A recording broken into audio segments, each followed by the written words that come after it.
Não existia, não, claro que não existia, tanto que o Pedro Valdo ele conseguiu fugir, escapar para a Itália, mas os outros pré-reformadores não tiveram esta sorte. A gente vai chegar.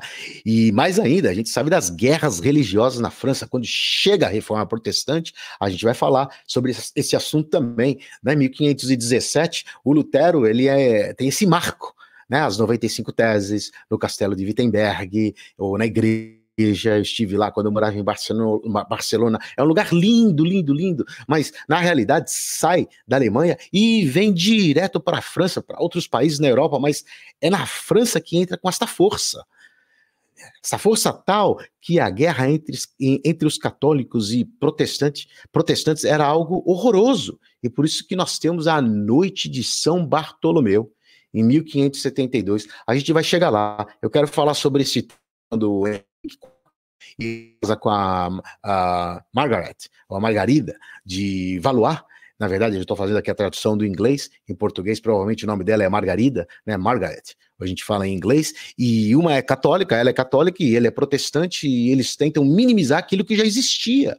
E foi uma noite horrorosa, foi o start, né, para essa perseguição que durou muito tempo. Mas voltando ainda do Pedro Valdo no século XIII, porque eu estava dizendo que ele foi um dos primeiros, e eu participei durante o Covid, em algumas dessas reuniões valdenses, sobretudo tinha essas reuniões do Zoom, eu consegui me conectar com algumas dessas igrejas valdenses, uma coisa linda, linda, linda, um pastor, Pedro, parece que era o nome dele, e pregava muito, muito bem, e em Genebra ainda, em Genebra, aliás, Hugo, provavelmente no ano que vem, eu e o Glauber, nós estamos ensaiando, estamos convidando indivíduos, pastores, líderes, quem quiser vir, eu vou fazer esta viagem, levar os indivíduos a Lyon, vamos passar 2, 3 dias falando de Irineu de Lyon, falando de Policarpo, falando sobre o Império Romano, vou levá-los a Avignon, também o Avignon, para falar sobre esse momento dos papas, o Palácio do Papa, e tudo isso pavimentou a Reforma Protestante, também este período onde nós tínhamos, basicamente, por 70 anos, papas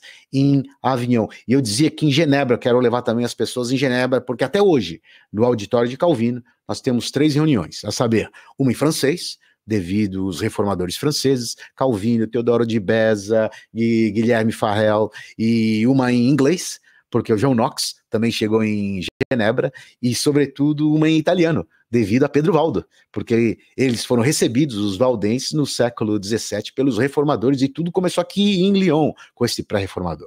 Ora, isto posto, eu dizia também sobre este movimento que surgiu em Avião, e isto pavimentou a Reforma Protestante, porque foi algo inigualável na história. Nós estamos falando de 1309, eu estava agora em Avignon, há um mês, basicamente, Hugo, recebi 14 pessoas dos Estados Unidos e fui falando sobre o que aconteceu no século XIV. No século XIV.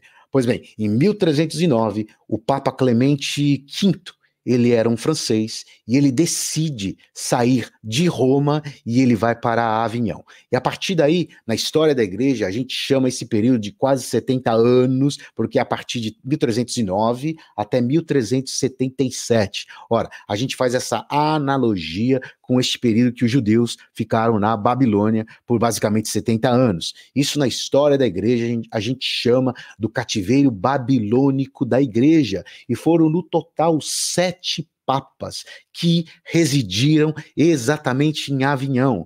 Mas isso não termina essa loucura de 70 anos, porque o Gregório, o 11º, isto já em 1377, ele sai de Avignon e volta a Roma. Mas no ano seguinte, em 1378, quando ele vem a falecer, surge um novo papa, que é Urbano VI. Mas o cardinalato francês, não contente com isso, elege um papa francês que é o Clemente VII. E se inicializa aquilo que a gente chama na história da igreja, do cisma do Ocidente.